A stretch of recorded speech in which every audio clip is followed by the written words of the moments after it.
I feel like I've already been in your home because your home famously was moved from Paradise Valley to Papago. Yes, to the city of Tempe. And the reason behind that is that the home I grew up in, which was a Frank Lloyd Wright design, you see that in the lines of the building. It's an adobe house. And my parents, when they moved to Washington, D.C., couldn't afford to keep two homes, so they ultimately had to sell the home here.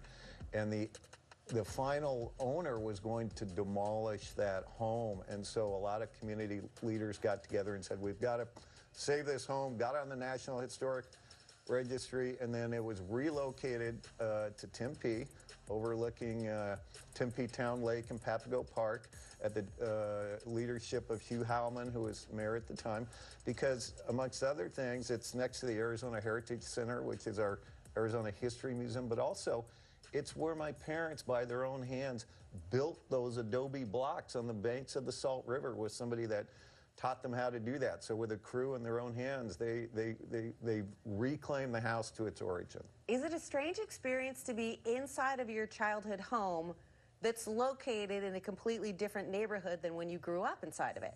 Well, when looking out our windows from the living room, instead of seeing Camelback Mountain, I see the ASU football stadium. Yes, it seems a little, something's different. Yeah, something strange. Let's talk about Sandra Day O'Connor High School, named for your mom. What's your relationship to the school? Well, of course, it bears my mother's name.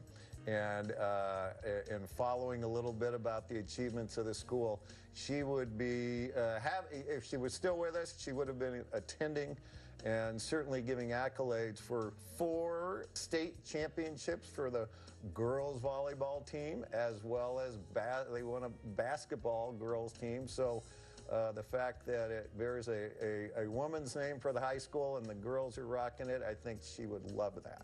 What do you think she would say to the female high school students there now? Something she would say to either her sons or other people I've seen her chat to is, it doesn't matter what you do in life, just do something. As long as you're not breaking the law, just do something, right? So be active, both with your community as well as your career. That's beautiful. It's simple, but it's beautiful and powerful. I want to ask about your mom as you know her, because obviously she's a trailblazer in Arizona, in the country, in the world, and we all think of her on the bench in robes. What do we not know about her as a mom? She just was adventurous. Both my folks had a tremendous marriage. After my dad got out of the service, they met at Sanford Law School. They moved to Kitzbühel, Austria for a year to learn how to ski. And that's something that then was passed on to all the 3 sons.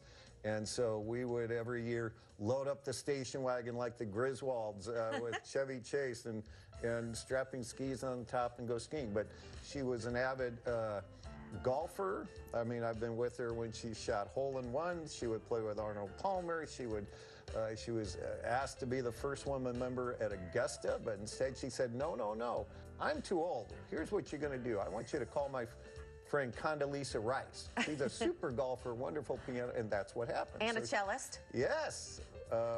She's quite something. But anyway, so great fisherman. She would fish from Mongolia to the Colorado River and everywhere in between, and tennis and just lots of hiking. So, and great dancer. My parents loved to have fun, right? You know, there's a time for work. There's a time balance. to have fun. Yes. Work-life balance. Super important. It's such a pleasure to meet you. Thank you so much for everything you do to keep your mom's name active in our community.